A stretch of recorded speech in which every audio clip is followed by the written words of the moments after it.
கிறிஸ்துவுக்குள் மிகவும் பிரியமான மகிமை தொலைக்காட்சி நேயர்கள் அனைவருக்கும் ஆண்டவரும் இரட்சகருமாகிய இயேசு கிறிஸ்துவனுடைய இனிய நாமத்தில் என்னுடைய வாழ்த்துக்களை தெரிவித்துக் கொள்கிறோம். இந்த நாளிலும் இந்த ஜபத்தின் மகிமை என்ற இந்த அருமையான நிகழ்ச்சிக்கு உங்கள் யாவரை அன்போடு கூட அழைக்கிறோம். நம் யாவரும் கர்த்தருடைய சமூகத்தில் சேர்ந்து இந்த நாளின் செய்திகளுக்காக கர்த்தருடைய சமூகத்தில் நாம் ஜெபிப்போம். ஆண்டவருடைய ஆசீர்வாதங்களை நம்முடைய குடும்பங்களிலே பெற்றுக்கொள்வோம்.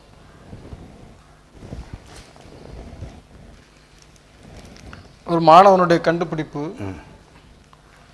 இது கையடக்க கணினி CPU உருவாக்கிய திருவாரூர் மாணவருக்கு முதல்வர் பாராட்டு. CPU கம்ப்யூட்டரில் கொஞ்சம் நல்ல பெரிய சைஸாக இருக்குது. சரி, இது ஒரு கையடக்க அளவில் அந்த இதை தயாரித்து வச்சுருக்கிறாரு. சரி, கையடக்க கணினி மைய செயலாக்க கருவி, CPU கணினி மைய செயலாக்க பிரிவு, தமிழில், இங்கிலீஷில் CPU ப்ராசஸ் யூனிட் என உருவாக்கிய திருவாரூர் மாவட்டத்தைச் சேர்ந்த 9ஆம் வகுப்பு மாணவன் SS மாதவை நேரில் அழைத்து முதல்வர் பாராட்டியிருக்கிறார். இவருடைய இந்த பையன் கணினியில் ரொம்ப ஆர்வம் கொண்ட பையன். ஜாவா, பைதான், C++, கோட்லின் ஆகிய கணினி மொழிகளை படித்துள்ளார். கரோனா ஊரடங்கு காலம், எல்லாம் அந்த ஊரடங்கு காலத்தில் தான் நிறைய மக்களுடைய மூளைகள் வேலை செய்யுது. அதில் நல்லா ஆக்டிவாக இருக்கிற பிள்ளைகள்லாம் நல்லா ஷைன் பண்ணுறாங்க. இந்த பையன் அந்த ஊரடங்கு காலத்தில் பள்ளிகள் திறக்கப்படாத நிலையில் கையடக்க கணினி மைய செயலாக்க கருவியை கண்டுபிடித்துள்ளார். 2 வருஷங்களுக்கு முயற்சி பண்ணி உழைத்து வெற்றி பெற்றிருக்கிறார். இவருடைய கண்டுபிடிப்பை பாராட்டிய முதல்வர் கணினி தொடர்பான மாணவன் உயர் படிப்பு, ஆராய்ச்சி ஆகியவற்றிற்கு தமிழ்நாடு அரசு உதவிகளை செய்யும் என்று உறுதி அளித்துள்ளார். இது ஒரு நாமும் இந்த மாணவனை பாராட்ட வேண்டும். அதனால் ஒரு முதல்வர் அளவில், மாநில முதல்வர் அளவில் நேரில் அழைத்து ஒரு பாராட்டிய செயல் அப்படின்னா ஒரு உண்மையான ஒரு நல்ல ஒரு கண்டுபிடிப்பு. அதனால் இந்த பையனுடைய கண்டுபிடிப்பை நம்ம பாராட்டுவோம். இதுபோல் நம்முடைய பிள்ளைகளும் நம்முடைய மாணவர்களும் தங்களுடைய அறிவை, தங்களுடைய ஞானத்தை, ஆண்டவர் கொடுத்த ஞானத்தை இப்படி பயன்படுத்தி இந்த சமுதாயத்திற்கு, குடும்பத்திற்கு, உலகத்திற்கு பல பிரயோஜனமான கண்டுபிடிப்புகளை நம்முடைய பிள்ளைகளும் கண்டுபிடித்து கொடுத்தா சிறப்பாக இருக்கும். சரி, சாலமோன் ஞானி என்ன சொல்கிறாருன்னா, கர்த்தர் ஞானத்தை தருகிறார், அவர் வாயிலிருந்து அறிவும் புத்தியும் வரும். அதை மட்டுமா சொல்கிறாரு, ஞானத்தை சம்பாதி, புத்தியையும் சம்பாதி. இப்போ ஞானம் வேற, புத்தி வேற. இந்த மாதிரி பிள்ளைகள் நம்ம எத்தனையோ காரியங்களை தெரிஞ்சுக்கிட்டோம், ஆனாலும் அது ஞானமாக செய்கிறாங்க பார்த்தீங்களா. ஏதோ நமக்கு மொபைலை யூஸ் பண்ணுறோம், அவ்வளோதான் நமக்கு தெரியுது ஒழிய அந்த மொபைல்னால நம்ம என்னென்னலாம் செய்யலாம். ஒரு கம்ப்யூட்டர் இருக்குன்னா அந்த கம்ப்யூட்டர் ஆப்ரேட் பண்ணுறதோட அந்த கம்ப்யூட்டரை நம்ம என்ன வகையிலலாம் பயன்படுத்தலாம். அந்த மாதிரி இந்த சின்ன பிள்ளைகளுக்கு கர்த்தர் கொடுக்குற ஞானம் பார்க்குறான். இவ்வளோ பெரிய கருவியாக இருக்குது CPU. இதை நம்ம சும்மா சிறுசாக வச்சா எப்படி இருக்கும் அப்படின்னு சொல்லும் போது ஒரு உள்ளங்கையில் அடக்கக்கூடிய அளவுக்கு ஒரு கருவியை கண்டுபிடித்து உண்மையிலே பாராட்ட வேண்டியதுதான். அது பெரிய பார்த்தீங்கன்னா லேண்ட்லைன் வீட்டில் தான் இருக்கும். ஃபோன் அடிச்சதுன்னா வெளியே இருந்து உள்ளே ஓடி வருவோம். ஆமாம், எல்லோரும் கூட்டமாக உட்காந்து ஒரே ஃபோனில் மாமா மச்சான்னு பேசுவோம். இன்றைக்கி ஆளுக்கு ஒரு ஃபோன், இவ்வளோ கையடக்கமான ஒரு ஃபோன். அதுவும் ஃபோன் வந்துட்டுன்னா வீட்டுக்குள்ளே எல்லோரும் உட்காந்து கும்மாளம் அடிக்க மாட்டோம், ஆளுக்கு ஒரு கரையில் போயிடுதோம். என்ன கையடக்கமாக எதையுமே கண்டுபிடிச்சிருக்கிறோம். வீட்டில் இன்றைக்கி டிவி இருக்குது, அன்றைக்கி பக்கத்தில் போய் அதை நம்ம ஸ்டேஷன் சேனல் மாற்றணுனாலும் அதை மாற்றணும். இப்போ ரிமோட் ஏன்னா வீட்டில் இங்கே உட்காந்தே நம்ம பார்க்குறோம். அதே போல் கார் லாக் பண்ணுறோம், என்ன நம்ம காரை விட்டு இறங்கி வெளியே தூரத்தில் இருந்தபோதே நம்ம லாக் பண்ணுறோம், ஓப்பன் பண்ணுறோம். எல்லாமே கர்த்தர் கொடுத்த ஞானம். நல்ல ஞானத்தை சம்பாதி, புத்தியையும் சம்பாதி. அப்படி சம்பாதிக்கும்போது சொல்கிறாரு, நீ அதை மேன்மைப்படுத்து, ஞானத்தையும் புத்தியையும் வாழ்க்கையில் மேன்மைப்படுத்து. முதல்ல அதை வை, ஞானத்தை வை. நீ அறிவுகிட்டத்தனமாக எதையும் செய்யாத, ஞானத்தை பயன்படுத்தணும். அதானே கர்த்தர் ஞானத்தை தருகிறார், அவர் வாயிலிருந்து அறிவும் புத்தியும் வருது. அப்போ ஞானம், அறிவு, புத்தி எல்லாம் மூணும் ஒருவேளை வித்தியாசமான அர்த்தத்தோடு இருக்கிறது. கர்த்தர் இப்படிப்பட்ட பிள்ளைகளுக்கு ஞானத்தை தருகிறார். நம்ம பிள்ளைகளுக்கும் ஆண்டவர் ஞானத்தை கொடுத்துருக்கிறார். நமக்கும் ஞானம் தந்திருக்கிறார். நிறைய பிள்ளைகள் நல்ல இப்போ உள்ள பிள்ளைகளை பார்க்கும்போது நமக்கு தெரியுதுல்ல, சின்ன பிள்ளைகள் கூட சில அவங்க செய்கிற செயல்களை பார்க்கும்போது ஞானமாக செய்கிறாங்க. ஆமாம். ஆனால் அந்த அதில் என்கரேஜ் பண்ணி அவங்க வளர்ந்து வரும்போது அந்த பிள்ளைகள் வந்து ஒரு நம்ம அதை செய்யாத இதை செய்யாதன்னு சொல்லும்போது அந்த பிள்ளைகள் பின்னடைஞ்சிருது. அது ஒன்று கரெக்ட். நம்ம இடங்கள்ல நம்ம பழக்க வழக்கங்கள் எப்படின்னா, ஒரு அதான் சொல்லுவாங்க, வெளிநாட்டுலன்னா ஒரு பேப்பர் கிழிச்சாலோ அது இதை உடைச்சு போட்டாலும் அவன் பார்த்து சரி என்ன பிள்ளைகளுடைய மனநிலையை புரிஞ்சுக்கிட்டாங்க. இந்த பிள்ளை இப்படி வரும், இந்த பிள்ளை இப்படி வரும். நம்ம அப்படி இல்லை, அதை தொட்டானா தொடாத, இதை தொடாத அப்படி சொல்லி நம்ம வந்து அந்த பிள்ளைகளை ஒரு குறுகன வட்டத்திலே வளர்த்துருக்கோம். ஆமாம். நம்ம தமிழக கல்வி முறை அல்லது இந்திய கல்வி முறைன்னு சொல்லும்போது தர்மா சிறு பிள்ளைகளுக்கு 2வது 3வது பிள்ளை இருந்தே கட்டுரைகள் எழுத சொல்கிறோம்னா, அந்த கட்டுரையை எழுதி போட்டுருதோம். பசுவை பற்றி 4 வரி எழுதி போட்டுருதோம். அதை பிள்ளைகள் படித்து எழுதுது. ஆனால் வெளிநாட்டு கல்வி அப்படி இல்லையா, பசு படத்தை வரைஞ்சிருந்தாங்களாம். வரைஞ்சி போட்டுட்டு அந்த பசுவை பற்றி எழுதுனா அந்த பையன் அதை பற்றி எழுதுறான். பசுவுக்கு 4 கால் இருக்குது, நீண்ட வால் இருக்குது, பெரிய வயிறு இருக்குது. இப்படி அந்த படத்தை பார்த்து அந்த பையன் எழுதும்போது அந்த அறிவனுடைய பெருக்கம். அதனால தான் ஞானத்தை சம்பாதி, புத்தியை சம்பாதி, அது மேன்மைப்படுத்தும் என்று சொல்கிறாரு. அது மட்டுமா, அதுவும் தலைக்கு அலங்காரமான கிரீடம், முடி மகிமையான கிரீடம் அப்படின்னு சொல்கிறார். ஞானம்ங்கிறது இவ்வளவு பெருமையை தேடி சம்பாதிக்க சொல்கிறார். ஆமாம். என்ன இன்னும் பார்த்தீங்கன்னா, த ஃபியர் ஆஃப் த லார்டுன்னு சொல்லுவாங்க. அதை கர்த்தருக்கு பயப்படுதல் தான் ஞானத்தின் ஆரம்பம். முதல்ல நீ கர்த்தருக்கு பயப்படு. நம்ம புஸ்தகத்தையே படிக்கிறத விட நம்ம வேத புத்தகத்துக்கு அல்லது பெற்றோருக்கு அல்லது ஆலயத்துக்கு நம்ம முதலிடம் கொடுக்கும்போது கர்த்தர் அதைத்தான் பெருமைப்படுத்துகிறார். கர்த்தரை தேடுகிற பிள்ளைகளை அவர் உயர்த்துகிறார். என்ன 5ஆம் சங்கீதத்தில் சங்கீதக்காரன் கூட என்ன சொன்னான், அதிகாலையில் ஆண்டவருடைய சமூகத்தில் விழித்திருப்பேன். அதிகாலை வேளையில் முதலாவது தேவனுடைய ராஜ்யத்தையும் அவருடைய நீதியையும் தேடுங்கள், எல்லாம் உங்களுக்கு கூட கொடுக்கப்படும். இப்போ இந்த மாதிரி கண்டுபிடிப்புகள் எல்லாம் இது வந்து ஒரு 9வது பையன், என்னுடைய 9வது பையனுடைய ஸ்டேஜ் எப்படி இருக்கும், விளையாடணும், பிள்ளைகள் கூட போய் விளையாடணும், பைக்கில் போகணும், சைக்கிளில் போகணும், அப்படி ஒரு எண்ணங்கள் இருக்கும். ஆனால் இந்த பையன் வந்து அவனோட வித்தியாசமாட்டு ஏதாவது செய்யணும்னு நினச்சி செய்திருக்கிறான். இதுபோல் நம்முடைய பிள்ளைகளும் படிக்கக்கூடிய இந்த நிகழ்ச்சியை பார்க்கக்கூடிய குடும்பத்தில் உள்ள பிள்ளைகளுக்கும் ஆண்டவர் நல்ல சிறந்த ஞானத்தை கொடுக்கணும், நல்ல அறிவு புத்தி எல்லாத்தையும் கொடுத்து மேன்மைப்படுத்தணும். ஆமாம். அந்த அறிவுங்கிறது எங்கே போய் பாருங்க, தமிழக முதல்வரை எட்டுது. என்ன, ஒரு கிராமத்தில் பிறந்த சாதாரண ஒரு பையனுடைய சாதனை முதல்வர் காதுக்கு போகுதுன்னா, அப்போ நம்ம செய்கிற காரியங்கள் ஒவ்வொன்றையும் கர்த்தர் பார்க்குறாரு. நம்ம கர்த்தர் பார்க்குறாருங்க எண்ணத்தோடு நம்ம இந்த உலகத்தில் நடக்கணும். உன் வழிகள் எல்லாவற்றிலும் நீ அவரை நினைத்துக்கொள், அவர் உன் பாதைகளை செவ்வாய்ப்படுத்துவார். அதனால் ஆண்டவர் பெரிய முதல்வர். ஆண்டவர் முதல்வர்களுக்கெல்லாம் முதல்வர், ராஜாக்களுக்கெல்லாம் ராஜா. அவர் நம்மை நிச்சயமாக உயர்த்த வல்லவராக இருக்கிறார். நம்ம செய்கிற ஒவ்வொரு சின்ன சின்ன காரியங்களுக்கும் அவர் பலன் தருகிறார். தீயதோ நல்லதோ, தீயது செய்தோம்னா தீய பலன்களை அனுபவிக்க வேண்டியிருக்கும், நல்லது செய்தால் நல்ல பலன்களை அனுபவிக்க வேண்டியிருக்கும். நல்லதை தேடுவோம், நல்லதை செய்வோம். நமக்கும் நம்ம குடும்பத்துக்கும் நம்ம திருச்சபைக்கும் நம்ம ஆசீர்வாதமாக இருக்க நாம் ஆண்டவரிடத்தில் நம்ம பிள்ளைகளுக்காக நம்ம ஜெபிப்போம்.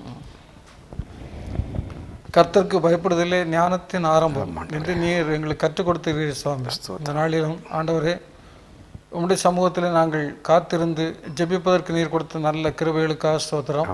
இந்த மாதவ் என்ற 9ஆம் வகுப்பு படிக்கிற மாணவனுக்காக ஆண்டவர் நாளில் நம்முடைய சமூகத்தில் விசேஷமாக ஜெபிக்கிறோம்.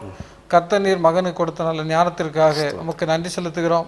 ஆண்டவர் இந்த நாளிலும் அந்த மாணவன் மூலம் கண்டுபிடிக்கப்பட்ட அந்த கருவிக்காக ஆண்டவர் இந்த நாளிலும் நாங்கள் உன்னை நோக்கி பார்க்கிறோம். ஆண்டவர் இந்த கையடக்க அந்த சிபியுவை கருவியை ஆண்டவரை இன்னும் சந்தைப்படுத்துவதற்கு, மார்க்கெட் செய்வதற்கு தேவையான எல்லா வாய்ப்புகளையும் வசதிகளையும் ஆண்டவர் நீ அந்த மாணவனுக்கு செய்து கொடுப்பதற்கு ஆண்டவர் நீக்கு எல்லா வழிகளையும் திறந்து கொடுக்க வேண்டும் ஜெபிக்கிறோம். ஆண்டவர் இது போல் ஆண்டவர் இந்த நாட்களிலும் எங்களுடைய குடும்பங்களிலே படித்து கொண்டிருக்கிற ஆண்டவர் அனைத்து மாணவிகளுக்காக விசேஷமாக ஜெபிக்கிறோம். ஆண்டவரே, இந்த நாளிலும் இந்த ஊரடங்கு காலங்களிலே வீட்டிலே இருக்கிற அனைத்து மாணவிகளும் தங்களுடைய நேரத்தை இப்படி பயனுள்ள நேரங்களாக மாற்றிக்கொள்வதற்கு ஆண்டவரே நீ நல்ல கிருபைகளை கொடுக்க வேண்டும் ஜெபிக்கிறோம். ஆண்டவர் எங்களுடைய பிள்ளைகள் ஆண்டவர் தங்களுடைய நேரத்தை வீணாய் கழித்து விடாதபடி, வீணான பொழுதுகளில் ஈடுபட்டு விடாதபடி ஆண்டவர் இப்படிப்பட்ட நல்ல ஒரு சிந்தனையோடு பிள்ளைகள் காணப்பட, ஆண்டவர் பிள்ளைகள் தங்களுடைய வாழ்க்கையில் வளர ஆண்டவர் நீ கிருபை தர வேண்டும் என்று ஜெபிக்கிறோம். குறிப்பாக எங்களுடைய எல்லா மாணவர்களும் நம்முடைய சமூகத்தில் நினைத்து ஜெபிக்கிறோம். ஆசீர்வதியும் ஆண்டவர், நல்ல சுகத்தையும் பலனையும் கொடுக்கணும் ஜெபிக்கிறோம். நீதாமே நம்முடைய பிள்ளைகளுக்கு தேவையான எல்லா காரியங்களிலும் ஆண்டவரே அவர்கள் வேண்டிக் கொண்ட மன விருப்பங்களுடைய வாஞ்சைகள் எல்லாவற்றையும் நீர் நிறைவேற்றி கொடுக்க வேண்டும். நம்முடைய சமூகத்தில் ஜெபிக்கிறோம். மீட்பர் இயேசுவின் ஜெபிக்கிறோம் ஜீவனோட நல்ல பிதாவே, ஆமென். இந்த ஜார்க்கண்ட் என்ற மாநிலத்தில் ஒரு நடைபயிற்சி சென்ற ஒரு மாவட்ட நீதிபதியை ஆட்டோ ஏற்றி கொலை செய்து விட்டிருக்கிறார்கள். இது ஒரு இப்போ அந்த நிகழ்ச்சியெல்லாம் பார்க்கிற பொழுது ஒரு மாவட்ட நீதிபதி ஒரு நீதிபதி நீதிமன்றத்தில் நீதி சொல்லக்கூடிய ஒரு நீதிபதி அவர் வந்து ஏதோ ஒரு வழக்கில் ஜாமீன் கொடுக்க மறுத்திருக்கிறாரு. அதை பழி வாங்குறதற்காக அந்த நீதிபதியை ஆட்டோ ஏற்றி கொலை செய்திருப்பது ரொம்ப பரிதாபமான ஒரு காரியம். இப்படி வந்து மக்களுடைய மனநிலைகள் எல்லாம் இன்னைக்கு வன்முறைக்கு நேராக போய் திரும்பி கொண்டிருக்கிறது. அப்படின்னா அரசாங்கத்தில் எந்த வேலையும் பார்க்க முடியாது. நாளைக்கு வந்து ஒரு காவல் நிலையத்தில் ஒரு காவல் ஆய்வாளர் தண்டிக்க முடியாது. தண்டிச்சா நாளைக்கு அவருடைய தண்டனை பெற்ற நபர் வந்து அவர் மேலே ஒரு ஏதாவது நடவடிக்கை இப்படி தவறான நடவடிக்கைகளில் ஈடுபடலாம். இப்படி இது வந்து இந்த செய்தி நமக்கு இப்போ என்ன சொல்லுறதுன்னா, இன்றைக்கு இப்படிப்பட்ட குற்ற பின்னணி உடைய அநேக ஜனங்கள் வந்து பெருத்து போயிருக்கிறாங்க. நோவா காலத்தில் நடந்தது போல இன்றைக்கும் ஆண்டவருடைய வருகையின் காலங்களில் இப்படிப்பட்ட குற்ற நிகழ்வுகள் இன்னை அதிகரித்து கொண்டு போகிறது. இது வந்து மிக பயங்கரமான ஒரு செயல்.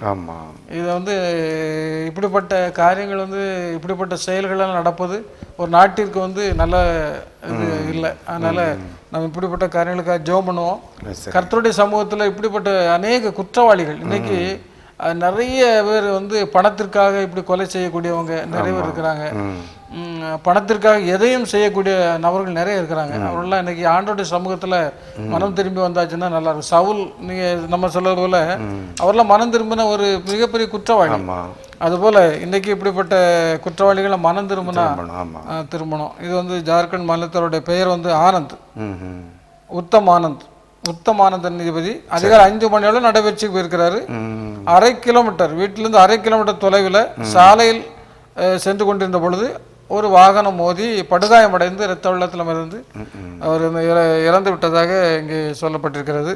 இது தொடர்பாக இன்னைக்கு இந்தியா முழுவதும் இந்த செய்தி வேகமாக பரவி அனைத்து பிரிவினரையும் ஒரு எப்படி திடுக்கிட வைத்திருக்கிறது. நீதிபதியை கொல்லக்கூடிய அளவிற்கு மாறும்போது ரொம்ப கடினமான இது செயல்.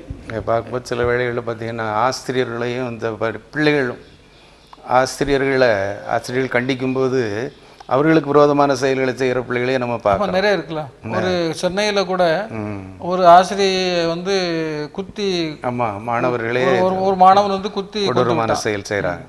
இதுபோல் சில இடங்களில் ஆசிரியர் வந்து உட்காரும்போது அவங்க சேரில் குண்டூசி ஏன்னா ஒரு பள்ளிக்கூடத்தில் அது நடந்தது. என்ன பையன் சேரில் குண்டூசியை குத்தி வச்சுருக்கான். சார் வந்தோடனே அதில் உட்காருவார் அப்படின்ட்டு. ஆனால் சார் வந்தோடனே இன்றைக்கி என்ன பண்ணியிருக்காரு, கர்ச்சீப்பை எடுத்தது தூசி தட்டியிருக்காரு. அதில் குண்டு ஊசி இருக்கிறத பார்த்தாரு. அன்னைக்கு அவர் காப்பாற்றப்பட்டார். இல்லைன்னா எவ்வளோ பயங்கரமாக இருக்கும். பிள்ளைகள் வந்து விளையாட்டுக்காக செய்கிறாங்க, சாரை பழி வாங்கணும். இதுக்கு நிறைய காரணம் வந்து ஒன்று வந்து மாணவ பருவத்தில் அந்த பிள்ளைகள் வந்து சரியாக அவர்களுக்கு வந்து பள்ளிக்கூடத்துலேயோ குடும்பத்திலேயோ அவங்க கவனிக்கப்படாத நிலையில் சிலவங்க உதாசீனப்படுத்தி விட்டுறாங்க. அவன் வந்து அவன் மனநிலையில இப்படி வக்கர குணத்தோடய மாறிடுறான். ஒரு ரவுடி மாதிரி அவன் வந்து வளர்க்கப்படுறான். ரெண்டாவது சமுதாயத்தில் அவனுக்கு நல்ல ஒரு நிறைய வெறுக்கிறாங்களா சிலவங்க. என்னையா ஒரு வெறுப்பான வார்த்தைகளை பேசி பேசி சிலவங்களை அப்படி வளர்த்துறாங்க. ரெண்டாவது இந்த மது இருக்குல்ல, நம்ம மதுக்கு அடிமையாகி அவங்களோட என்ன மது கஞ்சா இன்றைக்கு நிறைய பேர் அதுக்கு அடிமையானவங்க. அவங்க என்ன செய்யறது அவங்களுக்கு தெரியாது. ஆமா, எதை சொல்லுவோமோ அதை செய்யறது ஒரு மிஷின் மாதிரி மாறிதான். மனித தன்மை இழந்து ஒரு மிருகத்தன்மைக்குள்ளாக வந்துடுறாங்க. அடுத்த ஒரு மிஷின் போல மாறிதாங்க. என்ன கட்டளை கொடுக்குற அவனை கொல்லுனா கொன்றுறாங்க. இப்படி ஒரு நிலைமைக்காக இன்னைக்கு போயிட்டு இருக்கோம். அது இன்னைக்கு ஒரு உச்சகட்டமான ஒரு செயல் தான் இது. இதெல்லாம் வந்து இப்படிப்பட்ட காரியங்கள் நம்முடைய நாட்டில் இனிமேல் நடக்கக்கூடாது. சரி. கர்த்தருடைய சமூகத்தில் தான் நான் ஜெபம் பண்ணணும். அநேகர் மனம் திரும்பணும். மனம் திரும்பும் போது இப்படிப்பட்ட நிகழ்வுகள்லாம் நடக்காது. அதனால தான் ஆண்டவர் பாவிகளை ரட்சிப்பதான ஆண்டவர் உலகத்தில் வந்திருக்கிறாரு. ஆனால் இப்படிப்பட்ட அவரெல்லாம் ரட்சிக்கப்படணும், மனம் திரும்ப வேண்டும். கர்த்தருடைய சமூகத்தில் நாம் அவருக்காக ஜெபம் பண்ணலாம். சரி, ஜெபிப்போம். ஞானத்தை அருளுகிற, ஞானத்திற்கு ஊற்றும் உறைவிடமுமாய் இருக்கிற எங்கள் அன்பின் பரலோக பிதாவே, இந்த நாட்களிலும் ஆண்டவரை பற்பல விதமான பழிவாங்குகிற தன்மையோடு பலரும் பலவிதமான காரியங்களை செய்வதை நாங்கள் செய்தித்தாளிலே பார்க்கிறோம். அன்று வேதாகம காலத்திலேயே ஆதி மனிதன் தன்னுடைய சகோதரன் படைத்த காணிக்கையை கர்த்தர் அங்கீகரித்த போது அவன் மேல் வெறுப்பு கொண்டவனாக தன்னுடைய சொந்த சகோதரனையே கொன்று கொலைவெறியோடு அவன் அலைந்ததாக நாங்கள் பார்க்கிறோம். அதே சம்பவங்கள் இன்றும் தொடர்ந்து கொண்டிருப்பதை நாங்கள் பார்க்கிறோம். தொடர்ந்து யோசேப்பை பார்க்கிற போது அவனுடைய சகோதரர்களால் பகைக்கப்பட்டு அவனும் ஆண்டவரே குழியிலே தூக்கி எறியப்பட்டு அவன் வியாபாரிகளிடத்திலே விற்கப்பட்டு அவன் அடிமைத்தனத்திலே நடத்தப்பட்டான் என்று நாங்கள் பார்க்கிறோம். இதற்கெல்லாம் காரணம் என்ன? தன்னுடைய தகப்பனார் தங்களை விரும்பாமல் அந்த இளைய மகனை விரும்புகிறார், அவனுக்குத்தானே எல்லா மதிப்பு மரியாதையும் கொடுக்கிறார் என்று நினைத்து சகோதரன் மேல் வெறுப்பை கொண்டார்கள். இப்படியே புதிய ஏற்பாட்டை நாங்கள் பார்க்கும்போது கூட இளைய குமாரன் மனந்திரும்பி வீட்டிற்குள் வந்தான், தகப்பனார் ஏற்றுக்கொண்டார். ஆனால் வந்த மூத்த சகோதரனோ வீட்டிற்குள் வர மனமற்றவனாக தன்னுடைய தகப்பனாருடைய செயலை பார்த்து, ஆஸ்திகளை அழித்து போட்ட சகோதரனுடைய செயலை பார்த்து மன வெறுப்பு கொண்டவனாக மனதிலே வெறுப்பு உணர்வோடு அந்த வீட்டிற்குள் வராமலேயே வெளியே போய்விட்டதாக நாங்கள் பார்க்கிறோம். ஆண்டவரே, ஆனால் சகேயு என்கிற ஒரு மனிதனோ நல்ல ஒரு மனிதனாக கர்த்தரை பார்க்க வேண்டும் என்று ஆசைப்பட்டான். அந்த கர்த்தரை பார்க்க வேண்டும் என்ற எண்ணத்தோடு மரத்தில் ஏறி உட்கார்ந்தான். கர்த்தர் அவனுடைய விருப்பத்தை பார்த்து அவனை இறங்கி வா என்று சொல்லி, இன்றைக்கு நான் உன் வீட்டிலே தங்க வேண்டும் என்று சொல்லி, இன்றைக்கு இந்த வீட்டுக்கு ரட்சிப்பு வந்தது என்று சொல்லி, ஆண்டவரே நீர் அவனை ஆபிரகாமின் மகனாக அங்கீகரித்தீர்.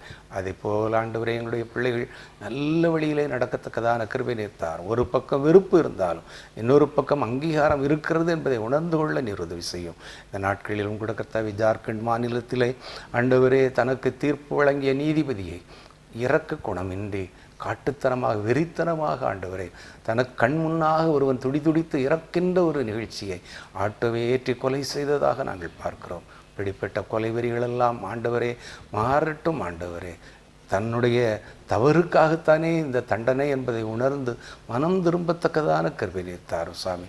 அடிக்கடி கடிந்து கொள்ளப்பட்டும் தன் பிடரியை கடினப்படுத்துகிறவன் சகாயமின்றி சடிதியில் நாசமடைவான் என்று சொன்னது போல ஒருவேளை இந்த நாட்களிலே நீதிபதி இழந்து தவிக்கின்ற அந்த குடும்பம் எவ்வளவு வேதனைப்படும் சாமி. ஆனால் அந்த ஆட்டோவை ஓட்டி சென்ற அந்த மகனுடைய குடும்பம் சந்தோஷமாக இருக்க முடியுமா என்றால் அவர்களும் தன்னுடைய அந்த குடும்பத்தை சார்ந்த அவரை நினைத்து நினைத்து இப்படி தரம் கெட்டு போய்விட்டானே, இப்படி அநியாயமாய் ஒருவனை கொண்டு விட்டானே என்று அவனை கொலைகாரனாக அவனுடைய பிள்ளைகளை கொலைகாரனுடைய பிள்ளைகளாகத்தானே பார்ப்பார்கள். இப்படிப்பட்ட சூழ்நிலைகள் வராதபடி ஆண்டவரை ஒருவர் நேசிக்க, சட்டத்தை மதித்து நடக்க, பெரியோர் சொன்னால் அந்த பெரியோர்கள் நல்ல வழிக்காகத்தான் இதை சொல்வார்கள் என்பதை உணர்ந்து ஜீவிக்கத்தக்கதான கிருபையை தாரும் சாமி. மனிதாபிமானத்தை நாங்கள் கற்றுக்கொள்ளட்டும் சாமி. மனித உயிர்களை நாங்கள் நேசிக்க கற்றுக்கொள்ளட்டும். உங்களுடைய நாமம் மகிமைப்படட்டும். இயேசுவின் நாமத்தில் ஜெபிக்கிறோம் நல்ல பிதாவே, ஆமென்.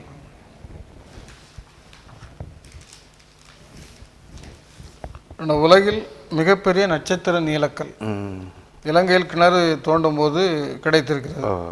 இந்த இலங்கையில் ரத்தினபுரி பகுதியில் ரத்தினங்கள் அதிகம் காணப்படுகின்றன. சரி. இதனால் இப்போது ரத்தினத்தின் தலைநகரம் அழைக்கப்படுகிறது. இங்கு வசிக்கின்ற கமாகே என்ற ரத்தின வியாபாரியின் வீட்டில் பின்புறம் கிணறு தோண்டும் பணியில் தொழிலாளர்கள் ஈடுபட்ட பொழுது அங்கே நட்சத்திர நீலக்கல் தொகுப்பு கிடைத்திருக்கிறது. ஒரு பெரிய கல். இது 510 கிலோ அல்லது 25 லட்சம் கேரட் எடை கொண்டதாக உள்ளது. வெளிர் ஊதா நிறத்தில் உள்ள இந்த கல் சர்வதேச சந்தை மதிப்பில் 745 கோடி ரூபாயா.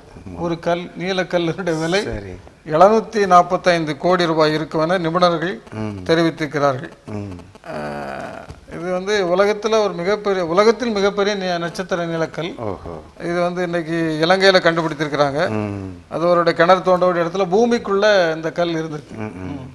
பூமிக்குள்ள ஆண்டு நிறைய வச்சிருக்கிறாரு பொக்கிஷங்கள். ஒரே நாளில் ஒரு மனிதன் கோடீஸ்வரன் ஆயிட்டான். என்ன வீட்டில் சாதாரணமாக நம்ம தோண்டும் போது கல் மண்ணு தான் நமக்கு கிடைக்கி. ஆனால் அந்த சகோதரருக்கு ஒரு விலை மதிப்புடைய நீலக்கல் கிடைச்சிருக்குதுன்னா கர்த்தர் ஆசீர்வாதம் தான். அதுக்கு நம்ம என்ன சொல்கிறோம் அப்படின்னா, நியாயமாய் சம்பாதிக்கிற போது அது ஆசீர்வாதமாகத்தான் இருக்கும்.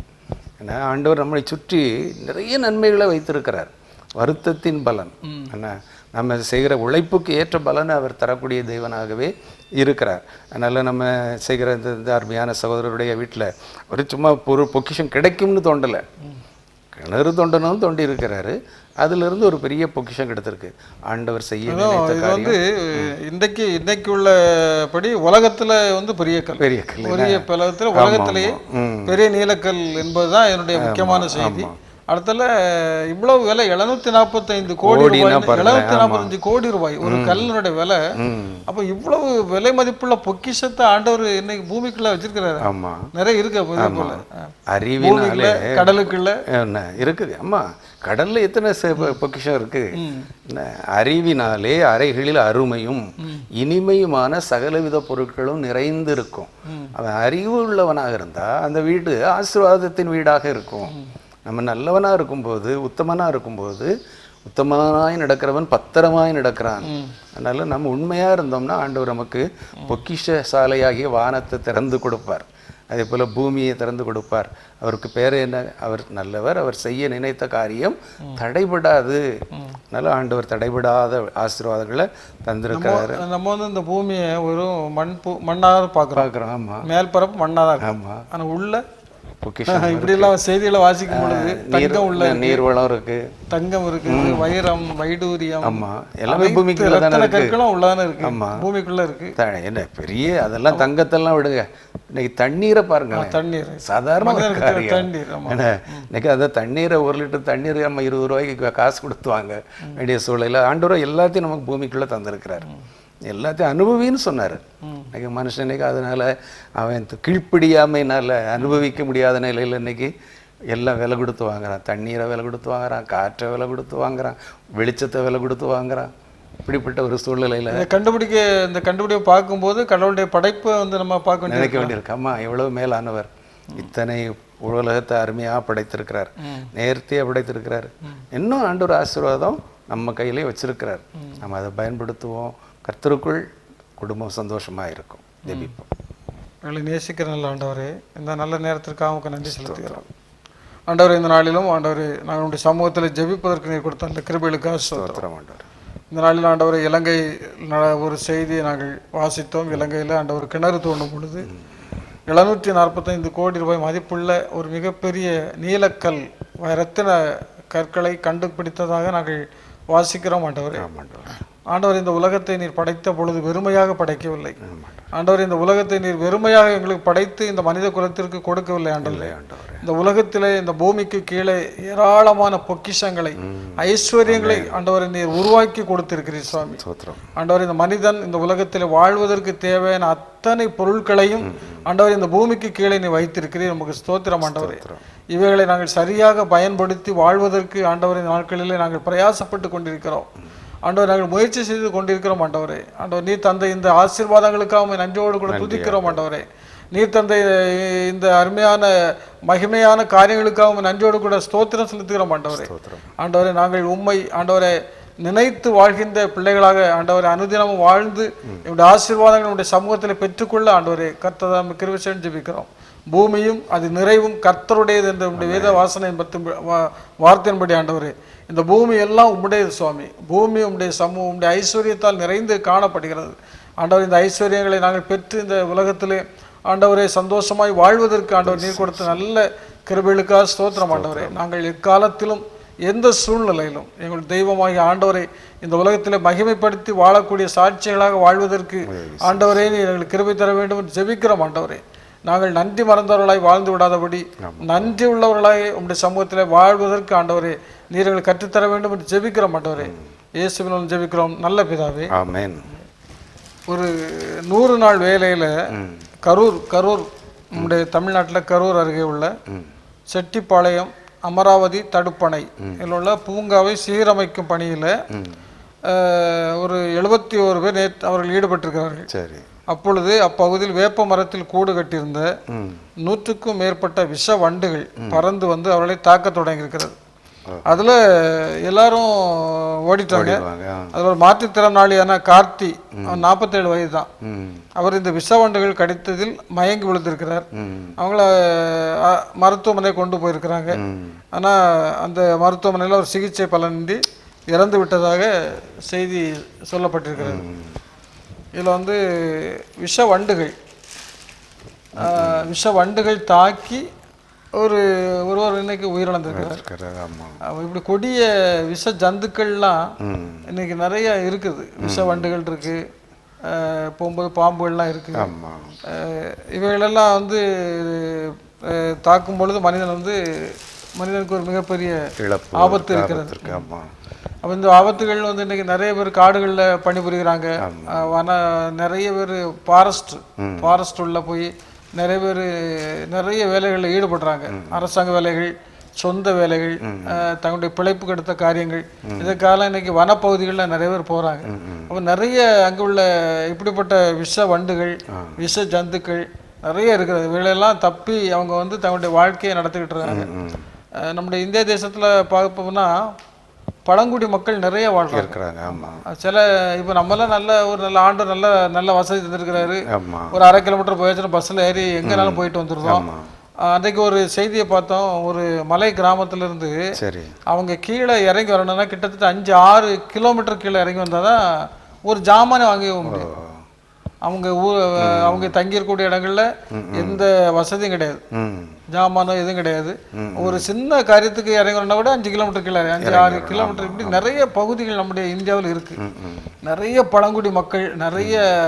நேற்று கூட ஒரு செய்தி போட்டிருந்தாங்க. கொடைக்கானல் ஒரு கிராமம், அதில் வந்து சுத்தமாக அவங்களுக்கு எந்த விதமான கம்யூனிகேஷனும் இல்லாத அளவுக்கு வாழ்ந்துக்கிட்டு இருக்கிறாங்க. அவங்கள பிள்ளைகளுக்கு படிக்க முடியல. ஏன்னா செல்போன் டவர் கிடையாது, ஒன்றும் செல்போன் டவர் கிடையாது, எந்த கம்யூனிகேஷனும் அவங்களால இருக்க முடியல. இப்படி நிறைய இன்னைக்கு பழங்குடி மக்கள், மலைவாழ் மக்கள், இவங்கெல்லாம் இப்படி பல ஆபத்துக்கள் நிறைந்த சூழ்நிலையிலும் பல வசதிகள் இல்லாத சூழ்நிலையிலும் அவங்கெல்லாம் வாழ்ந்துட்டு இருக்காங்க. இப்போ அவங்களுக்காக நம்ம இந்த நாட்களில் ஜெபம் பண்ணணும். ஆண்டவர் அவர்களுக்கு நல்ல ஆசீர்வாதங்களை கொடுக்கணும். அந்த சமுதாயமும் நல்ல வளர்ச்சி பெற்ற சமுதாயமாக மாறணும். சரிங்க. நம்ம பார்க்கும்போது இதில் விஷவண்டுகள் கடித்து அந்த சகோதரர் இறந்துருக்கிறார். அவருடைய பலவீனம், அவருடைய சரீரத்தில் ஏதோ பாதிப்பு இருந்திருக்கு, எழுந்துச்சு ஓட முடியாத ஒரு நிலையில் அவர் பாதிக்கப்பட்டிருக்கிறார். இன்றைக்கி ஏராளமான மாற்றுத்திறனாளிகளை நம்ம பார்க்குறோம். இருந்தாலும் வண்டுகளுக்கு அந்த அளவுக்கு ஒரு மனிதனை கொல்லக்கூடிய ஆற்றல் கூட இருக்குது. அந்த இது கூட சொல்றாங்களா, ஆப்பிரிக்காவிலே ஒரு ஈ இருக்கிறதான். அந்த ஈ பேர் அந்த ஈனுடைய பேர். அந்த ஈ வந்து கூட்டமா வந்து ஒரு யானை மேல இருந்தாச்சுன்னா ஒரு 1 ஹவர்ல 2 ஹவர்ஸ்ல யானை எலும்பு கூட தான் இருக்குமா. அவ்வளோ கட்டி மோசமானதுன்னா பெரிய விஷ ஜந்துக்கள்லாம் இருக்கு. ஆமா, இந்த விஷவண்டு எல்லாத்தையும் படைத்திருக்கிறாரு. நம்ம பார்க்குறோம், செய்தியை கேட்குறவங்களும் கூட சில இடங்களில் சில பிள்ளைகள் பார்த்தீங்கன்னா தேன் கூட போய் அதை கல்லெறிந்து தேனி கொட்டிட்டதாக, குளவி கொட்டுனதாக எல்லாம் நம்ம பார்க்குறோம். சாதாரண பூரான் அதை கடித்து கஷ்டப்படுறதை பார்க்குறோம். அதனால் அந்த துஷ்டனை கண்டால் தூர விலகுன்னு சொல்கிற மாதிரி, அது தீய மிருகம், விலங்கு, பூச்சி என்று தெரிந்தால் அது பக்கத்தில் நம்ம போகாமல் இருந்தால் நம்ம பாதுகாக்க முடியும். அவங்க எதிர்பார்க்கலை, ஏதோ ஒரு வண்டை கூட்டத்தை கலைச்சிட்டாங்க, எல்லோரும் மற்றவங்கெல்லாம் ஓடிட்டாங்க. அவர் ஓட முடியாததுனால ஏற்கனவே நம்ம அதை பைபிள்லையும் பார்த்தீங்கன்னா மேவிபோசேத் பார்த்தீங்கன்னா இதே மாதிரி ஒரு சூழ்நிலையில தான் எல்லாரும் ஓடி இருந்தாங்க. அந்த அவரை காப்பாற்றணுங்க எண்ணம் அவருக்கு தாவீதுக்கு இருந்த உடனே கீழே விழுந்து முடவன் ஆயிட்டதாக நம்ம பார்க்கிறோம். அவன் வந்து சவுலுடைய குடும்பத்துல என்னால் தயவு பெறத்தக்கவன் யாராவது இருக்கானா அப்படின்னு கேட்டு கொண்டு வச்சு போஷிக்கிறார். ஆண்டவரும் நம்மை போஷிக்கிற ஆண்டவர், நம்மை ஒரு நாளும் கைவிட மாட்டார். இந்த அருமையான குடும்பத்தின் பிள்ளைகளுக்கு ஆண்டவர் தான் ஆறுதல் கொடுக்கணும். நாம தெரிந்து கொள்ள வேண்டியது, விஷப்பூச்சிகள் பக்கத்துல விளையாடாதபடி. சில பிள்ளைகள் பாம்பு பிடிச்சி விளையாடும், பள்ளி பிடிச்சி விளையாடும், நாய்கிட்ட விளையாடி கூட எத்தனையோ பேர் பயங்கரமான விளைவுகளெல்லாம் சந்திச்சிருக்கிறாங்க. வீட்டு நாயாக இருந்தாலும் சரி, வெறி நாயாக இருந்தாலும் சரி, தெரு நாயாக இருந்தாலும் சரி, நம்ம அதை தொடாமல் சேட்டை பண்ணாமல் இருக்கணும். கர்த்தருக்கு பயந்து வாழ வேண்டிய வாழ்க்கை வாழும்போது இப்படிப்பட்ட தீய காரியங்களிலிருந்து, அபாயமான காரியங்களிலிருந்து ஆண்டவர் நம்மை விலக்கி பாதுகாக்க நல்லவராக இருக்கிறார். நாம் ஜெபிப்போம். அளவில்லாமல் நேசிக்கிற நல்ல ஆண்டவரே, எங்களை பாதுகாக்கிறவரே, பராமரிக்கிறவரே, உலகத்தில் எல்லாவற்றையும் படைத்தீர், எல்லாவற்றையும் ஆண்டு கொள்ளுங்கள் என்று சொன்னீர். ஆண்டவரே, இந்த நாட்களிலே 100 நாள் வேலைக்காக சென்ற அருமையான சகோதரர் விஷவண்டுகள் கடித்ததினால் உயிரிழந்ததாக நாங்கள் பார்க்கிறோம். அவர் ஒரு மாற்றுத்திறனாளியாக இருந்தபடினாலே கர்த்தாவே, அவர் ஓடி தப்பிக்க முடியாமல் அந்த பூச்சி விஷத்திற்கு அடிமையாகிவிட்டார். அவர் அதனால் மரணத்தை சந்தித்தார். இப்படிப்பட்ட மரணங்கள் ஆண்டவரே சந்திக்காதபடி நீர் பாதுகாத்துக்கொள்ளும். உடைய பிள்ளைகளை நீர் பாதுகாக்கிற தேவன். அந்த குடும்பத்திற்கு தேறுதலையும் தாரும். இதை பார்க்கிற, இதை கேட்கிற பிள்ளைகள் ஆண்டவரே, இப்படிப்பட்ட விஷப்பூச்சிகள் இருக்கிற இடத்திற்கு செல்லாதபடி எங்களை நாங்களே காத்துக்கொள்ளத்தக்கதான கிருபை நீர் தாரும் சாமி. உம்முடைய கரத்திலே தருகிறோம். இம்மட்டும் எங்களை பாதுகாத்த தேவன். ஆண்டவரே, கடந்த 7 மாதங்கள் எங்களோடு கூட இருந்தீர். 8வது மாதத்தின் முதல் நாளிலே ஆண்டவரே, நாங்கள் உடைய பாதத்திலே வந்து நிற்கின்ற ஒரு பாக்கியத்தை தந்தீர். இந்த மாதம் எங்கள் தேசத்திற்கு ஒரு ஆசீர்வாதமான மாதம் சுவாமி. அதை நாங்கள் முழுமையாய் பெற்று அனுபவிக்க உதவி செய்யும். குறிப்பாக இந்த நாட்களிலே கேரளா பகுதியிலே 3வது அலை விரைவிலே பரவி கொண்டிருக்கிறதாக நாங்கள் செய்தித்தாளிலே பார்க்கிறோம். அந்த அலை அதோடு நிற்கத்தக்கதாக எங்களை தொடராமல் ஆண்டவரே, நாங்கள் உடைய பாதுகாப்பு வளையத்திற்குள் நாங்கள் காத்துக்கொள்ளப்பட நீர் உதவி செய்ய வேண்டும் என்று ஜெபிக்கிறோம். அதே போல் அந்த மாநில மக்களையும் நீர் காத்துக்கொள்ளும். இந்திய தேசத்திலே இந்த 3வது அலை வராதபடி நீர் பெரிய காரியங்களை செய்யும். உடைய பாதுகாப்புக்கும் பராமரிப்புக்கும் எங்களை ஒப்புக் கொடுக்கிறோம். இயேசுவின் நாமத்தில் ஜெபிக்கிறோம் நல்ல பிதாவே, ஆமென். கிறிஸ்துவில் பிரியமானவர்களே, இந்த நாளிலும் ஜெபத்தின் மகிமை என்கிற நிகழ்ச்சியின் மூலமாக ஒரு சில ஜெபத் குறிப்புகளை செய்தித்தாளின் அடிப்படையிலே நாம் வாசிக்க கேட்டோம், ஜெபித்திருக்கிறோம். கர்த்தர் நம்மையும் நம்முடைய குடும்பங்களையும் தொடர்ந்து ஆசீர்வதிப்பாராக.